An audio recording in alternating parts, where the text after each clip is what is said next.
Welcome to Beauty and the Mess. We've got Ingrid Vanderveldt, founder of Empowering a Billion Women by 2020. Thank you for being here. Thank you for having me. It's so great to see you again. Yes. We need more time together. I know, we do. And, just right as I said that, I got goosebumps because it's like, wow, empowering a billion by 2020. It's like I can't believe we're almost like in an entire new decade. I know. So, tell me about how you started. We'll call it EBW 2020 for short. Yeah.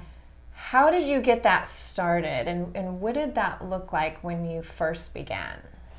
Oh my gosh, it's such a great question, and hopefully some of you will maybe be able to relate to this because we've had just quite the journey. This was Empowering a Billion Women by 2020 was set up to really create this global community, if you will, and a platform to provide women access to the tools, tech, and resources to power their success as leaders and entrepreneurs.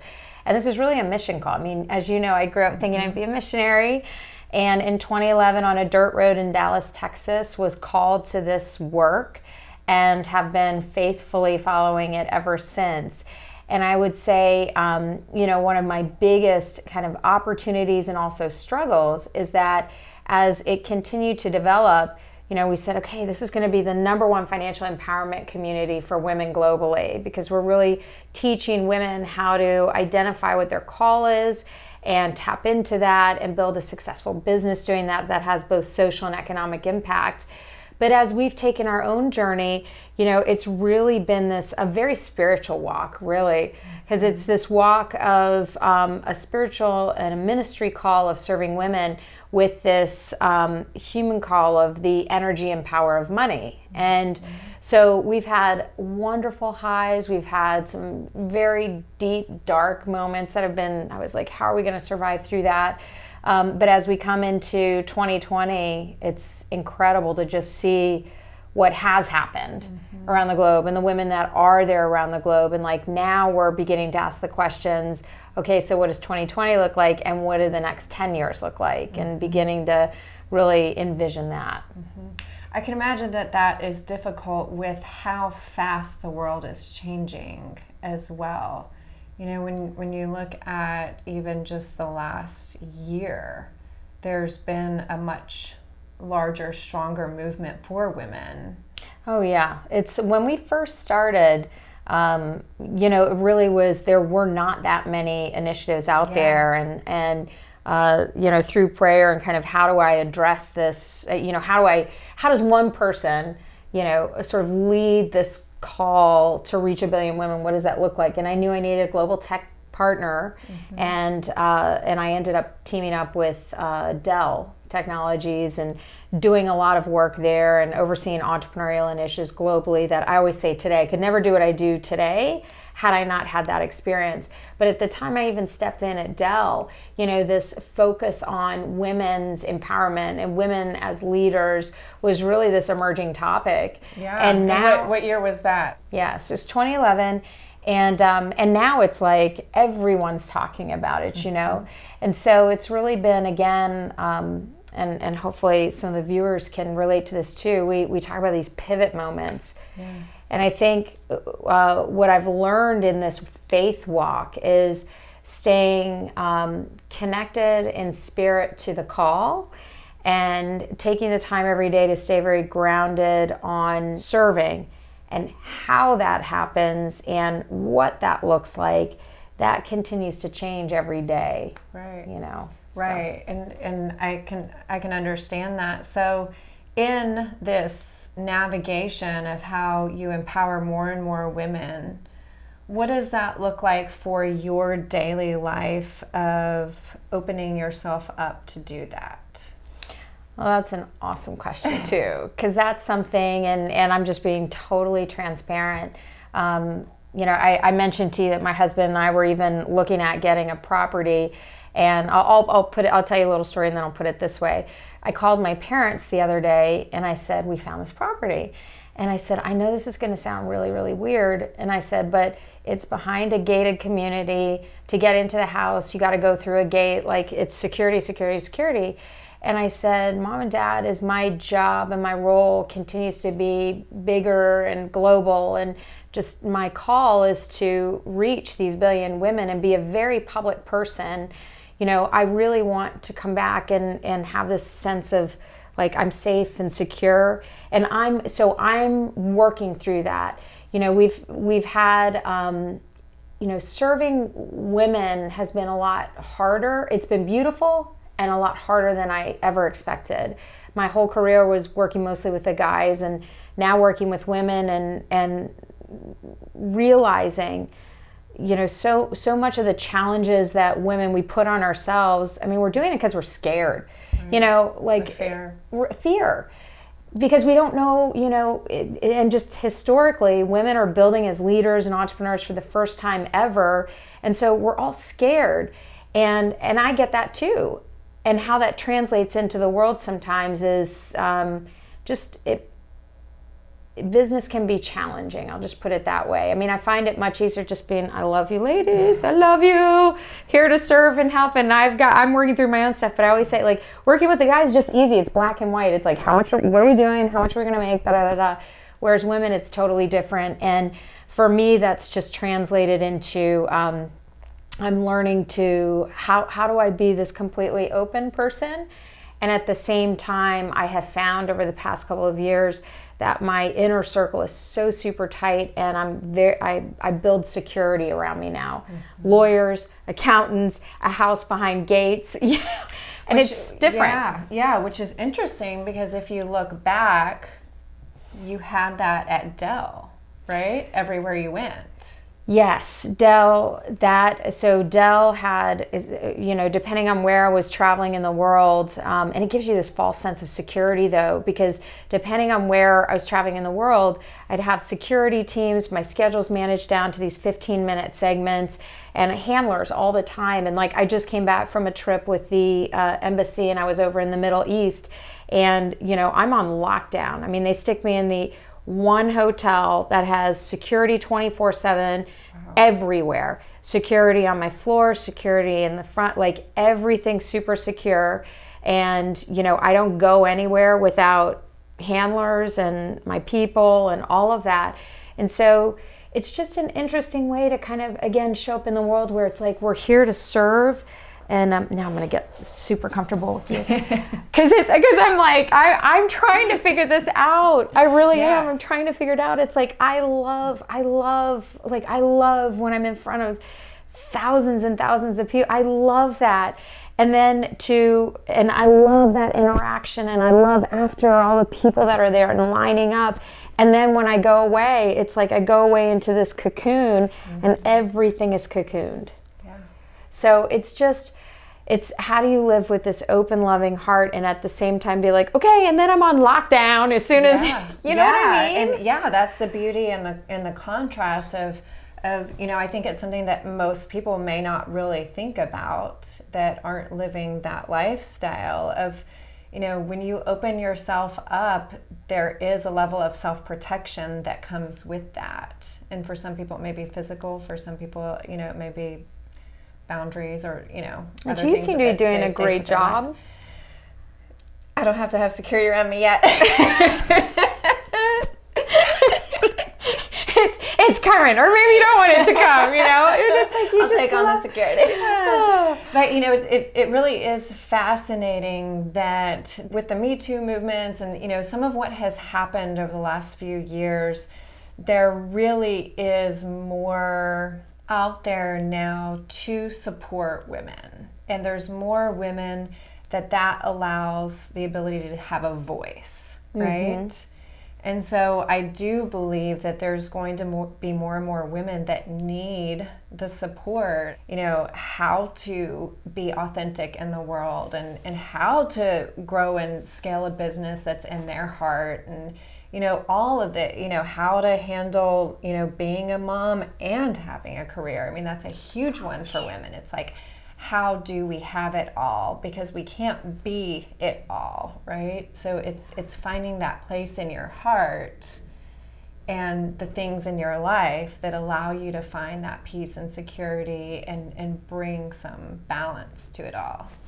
Yeah, it is. That's so, because again, I'm just, when I meet these women around the world I have so much respect for the mothers, because that's something too that, and I often kind of joke, but I'm very serious. I joke because I don't want somebody to be like, no, it's sort of like my own self-protection, but I feel like I'm mothering women around the globe, and these are my kids, that this is the call that's been placed in my life, because we don't have our own children.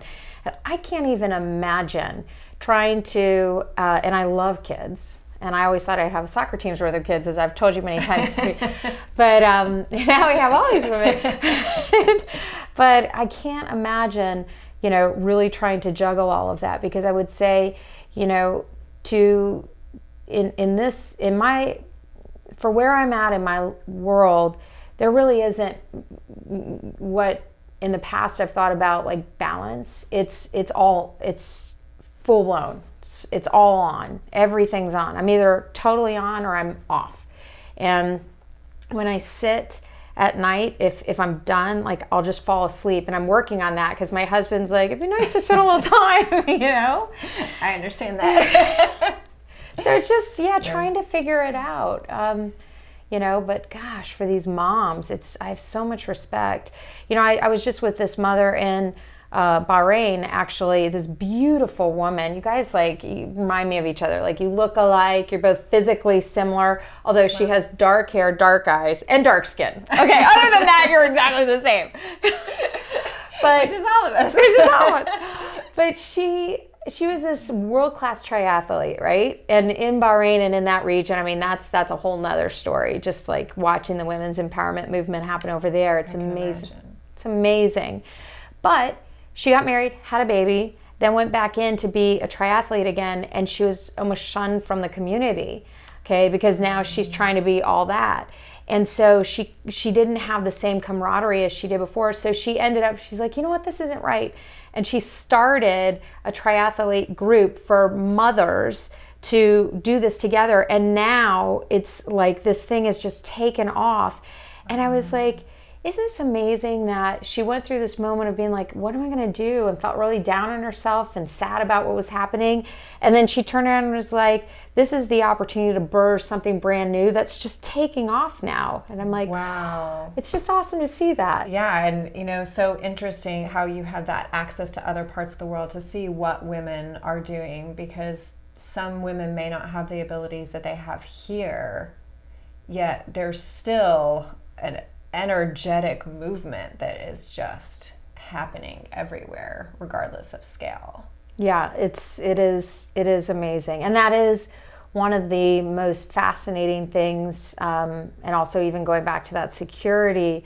Well, I was on the phone this morning with some folks out of, I'll just say, Saudi Arabia, which is right next to Bahrain, but completely different in term. They're moving forward fast, but women just over the past 2 years were allowed to drive, and they've just opened the borders, and like just all of these things going on. And we were talking about the work that I'm looking at doing over there, and we were talking about how it's just interesting, because on the one hand, the role is to go and just be and showcase what's possible, and on the other hand, you go into a place like that, and if I just be what I would normally be, then that can completely backfire too, because there's so much legacy issues there that this is where I always say it's so critically important to have local people on the ground, because my role and what I've been learning on this EBW journey is there are specific skills and things that I've learned and our little team know that we can bring to the table, but our job really is to be a support to what's already happening in the region, because they know culturally what's going to work best, what they need, what they have, what they don't, and then our job is to say, how can we support that, because it is, we're just figuring it out, trying to. Yeah, that's what happens when you're a leader. there's not an instruction guide for you. Please bring one that has a big money bucket at the end of it. Do this, and then you're gonna make all that dough. Yeah, that would be really nice. The A to B, and then life will be perfect. And then we'd be so bored, right? We would. This is true. Yeah. So as you're moving forward and trying different things, what really fills your heart the most in all that you're doing? The thing that fills my heart the most, that I find the most joy in, is really my connection to Source and to God. It really is. Like, I so value, it's the first thing every day, I don't start a single day without spending that time. And I just value this time where I just sit in prayer and sit in meditation and just allow God to speak through me and just listen and just ground myself. And it is my most favorite time of the day, and I just pray throughout the day to just keep infusing me with that energy and allow me, as I have my own insecurities and my own self-doubts and my own fears, as those pop up through the day, to just keep washing over me and show me that this is part of the journey. And with that faith, where it's and helped my ego side of things, my human side of things, it's like, God, why do you keep me going down this path? And, I've come to realize that it's like, well, like that I'm a fighter and I do love to win, and I'm not going to stop until we reach the goal. And so as I look back on all of this and sort of, again, think about what I'm most proud of is just honoring the call and staying true to my faith and walking down a path that has been so wonderful and challenging, so many moments, and just knowing that, okay, every single one of us have our unique call in life. And when we allow ourselves to do that, amazing things happen. And this happens to be my call in life. And it's amazing to just see what I've learned and experienced, even the stories we just talked about. If I wasn't doing this work, I wouldn't be doing what I'm doing. Right. And you wouldn't be able to lead by example for others to have the courage to follow their path, right? Because it does take so much courage. As leaders, I truly believe that we need that support system, but first and foremost, we need that support system within ourselves. And, looking back to when we had EBW inside the boardroom and sole proprietor, which I love. It's amazing. Yes. Yeah. So that was the online community. Just kind of catch you guys up. That was an online community that we really discovered that to empower 1 billion women by 2020, that confidence and passion and purpose aspect of really diving into an understanding is necessary. Also see that it's challenging for people to work on their personal development as well as their professional development at the same time. Yet, ironically, often the same tools are needed for both, right? For sure. Because you never get the professional right if you haven't done the personal. Right. And so often, like, as our egos get into it, myself included, we're like, oh, I can get this done, but there are lingering issues on the personal side, and it's right. And that's the beauty, as I've seen you grow EBW 2020. That's even though there's been those up and downs challenges, you are in a different place to be able to help women with both of those because you've experienced both. Yes. No, when I go, yes. It's like, again, it's like, it is such a gift. And at the same time, I now say in speeches, like, if I'm not totally transparent and rolling up my sleeves and being honest about, here are the tough parts and the struggles, like if I'm not saying it, we all have this opportunity to help one another, but by sharing that, then we're never going to have the stories and these role models to look at and say, okay, if this person can do that, I can too. Yeah. And that's really been so much of really what has, going back to what we first started with, kind of the challenge for women is, 80% of women want to be mentored, but 80% of those women want to find a mentor in another woman. And there are so few of us who have ever gone over the $1 million mark, sat on board seats, been investors. And so every single one of us, especially as women, have something we can give back.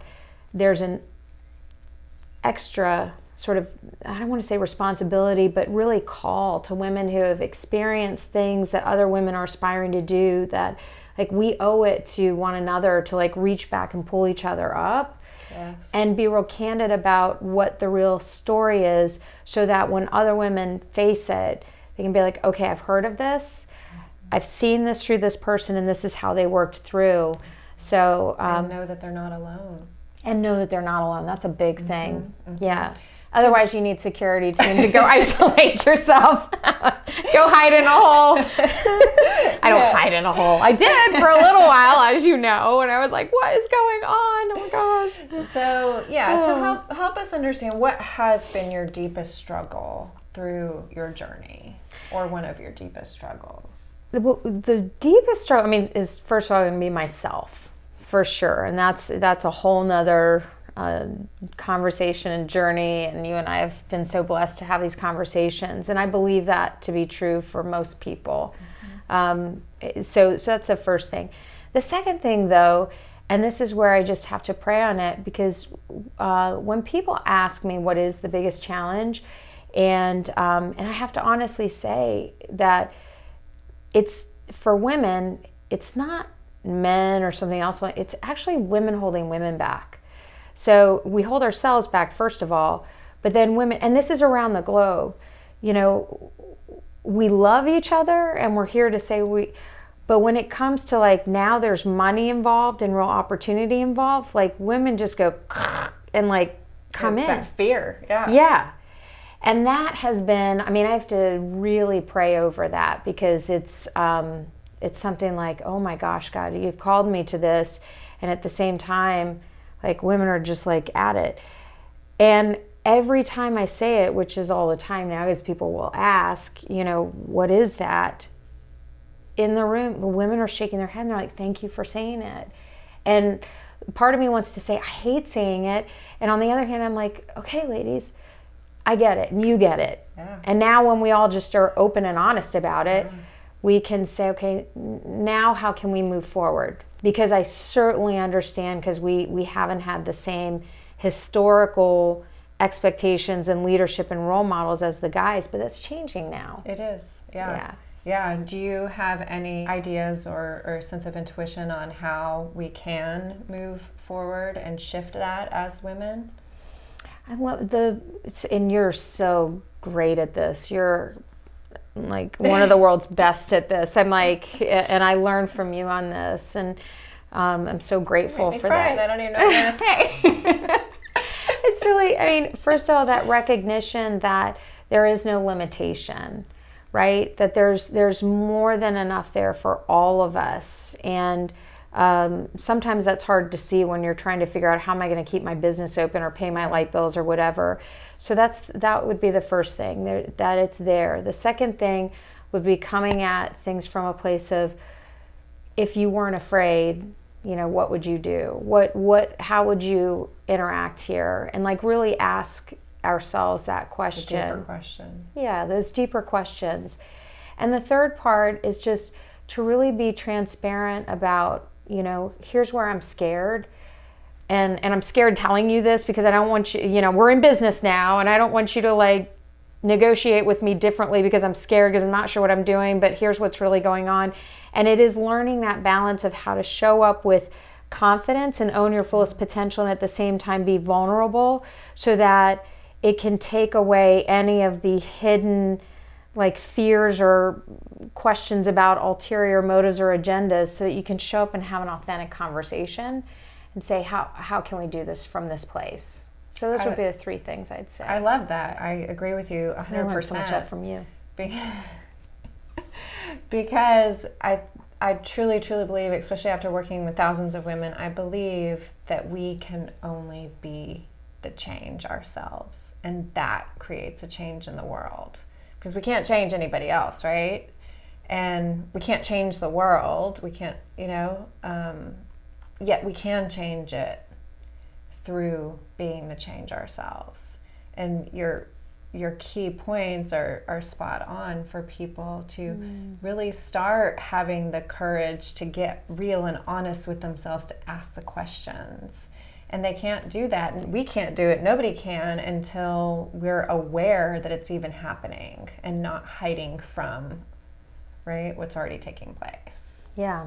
And not being, also, I would say, like, and I would say just appreciating and celebrating women who are doing that, because that like in being that vulnerable too, it also can activate a fear, because it's like, oh my gosh, how is this person so brave? I mean, it's really, again, and this is where I'm just like, historically, spiritually, in every sense of the matter, where the world is changing to this empowerment of women, but it is a very delicate walk, because we need to hear these things, and at the same time it still creates a little bit of fear, and it's just this opportunity to instead say, thank God, people are showing up and saying, okay, there really is no other agenda here other than how can we help each other, and then as we can collaborate, we can both grow. Like, that's it. You know what I mean? Yeah, I've really been inspired by including the men in the journey of it, because I think that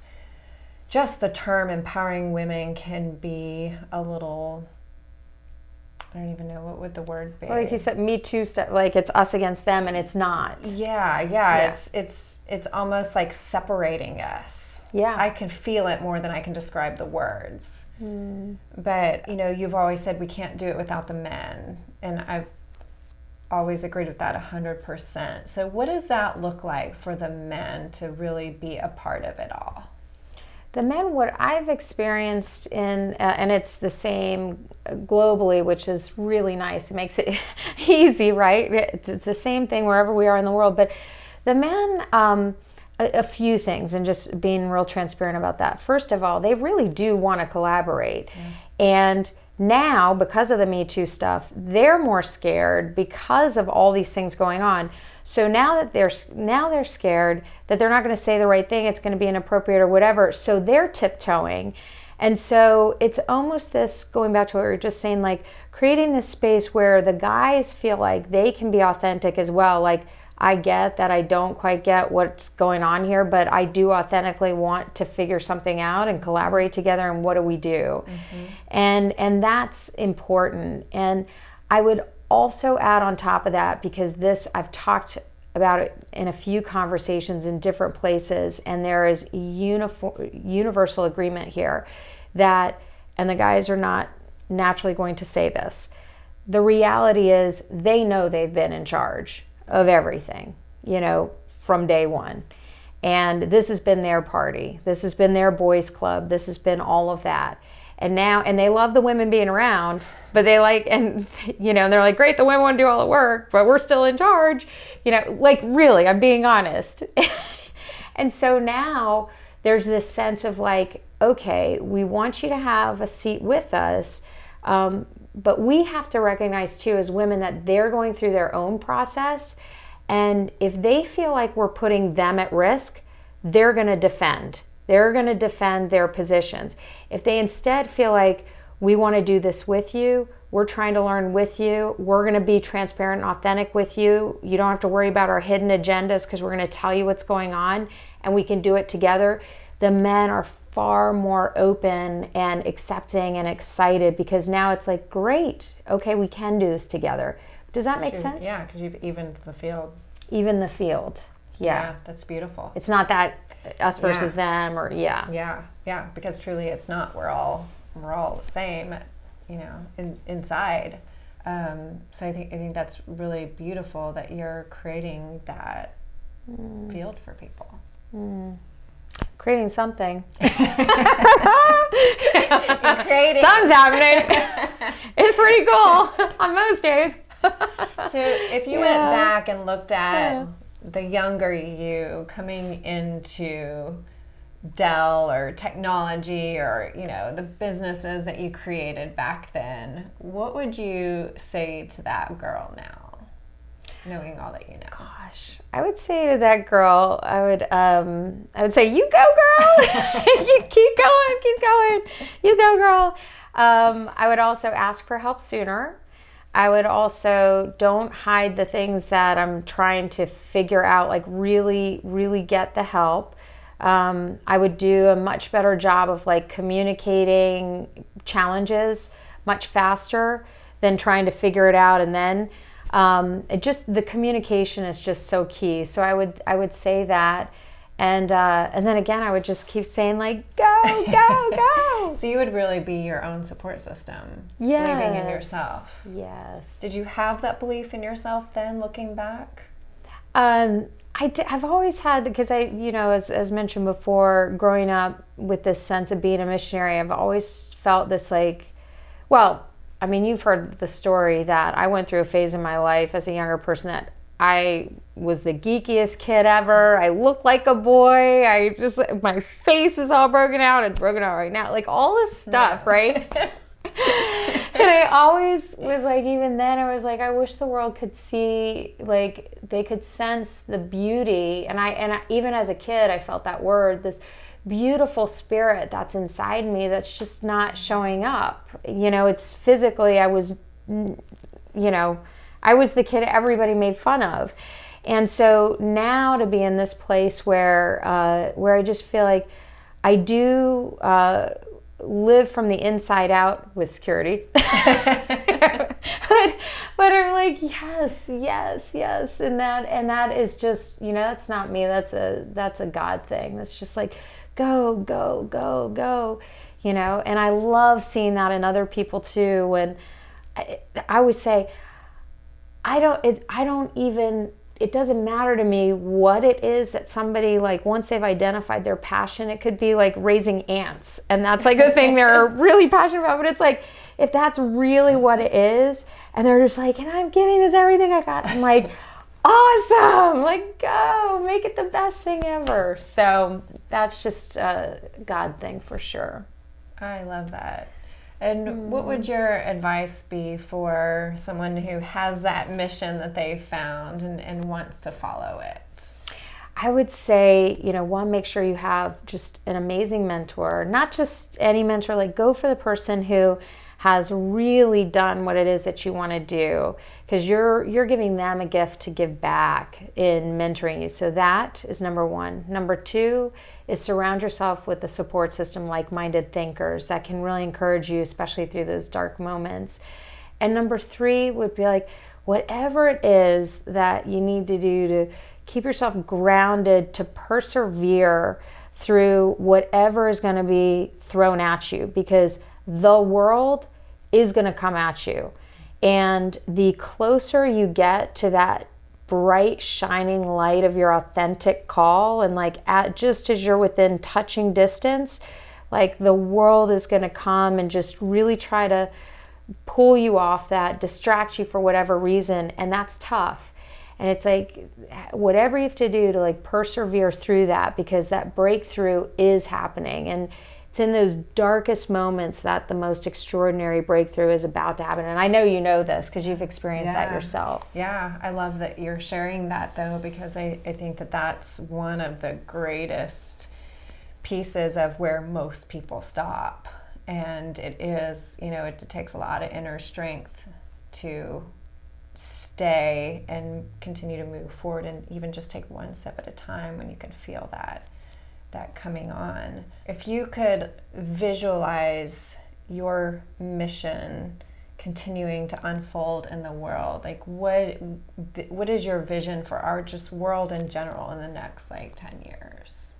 I think we are literally transforming the global economic system is actually what I think is happening. I think I think what's happening is like, it's almost like our world is turning inside out, and it's like the societies, economies, job creation, like you can imagine, it's just this turning inside out. And it's like, no wonder there's so much sort of strife and challenges around that, because it's this disruption of things that have always been.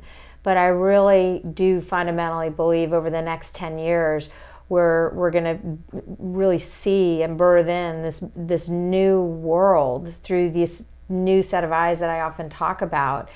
And it's just going to be almost like a completely different place, if you will.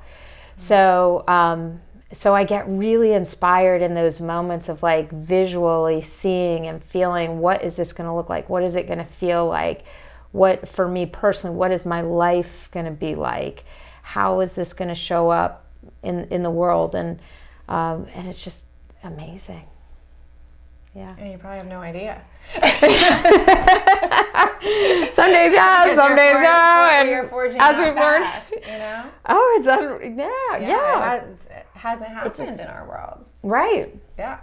Oh, it's amazing. You can see glimpses of it in different places, and it's it's amazing. It is really amazing. I say to my husband, I was supposed to be in Africa this week, and I had to turn down that trip because I was like, I just can't. I need the time on the ground to like work on our things that are coming up, and then next week I'm off again. But I said to him, it is this extraordinary gift to have a seat at these tables that just 5 years ago there was no room for people that look like us, for our gender, if you will. And to be in those discussions and see this change happen like right in front of my eyes. On the call over here, part of the call, I was like, I need more resources, I need more ecosystem, I need more infrastructure, because I can't grow fast enough to handle all the speed at which things are happening. So we need these big partners, again, like Dell, who have ecosystems and people and things that can help handle this, because it's like this thing, the world is just like turning inside out. Yeah. I love that visual image of that. Yeah. The lotus. Yeah, it's amazing. Yeah. Last thoughts you have for women, for people, for men, for entrepreneurs, for corporate professionals that are doing their daily thing? I just learned, like, just keep loving on each other. The most amazing gift I think we can give ourselves is to honor our gift and be in service to the world, and like give yourself that opportunity. Just, there are enough of us around now that are going to support you in that path. So do it and just show up with love, just let that love shine through. I love that. Thank you. And I love you. Oh, thank you so much. Thanks for joining us on Beauty and the Mess. Feel free to visit Robin on Instagram at Robin_Emmerich. Keep on living your beautiful life and embrace the mess.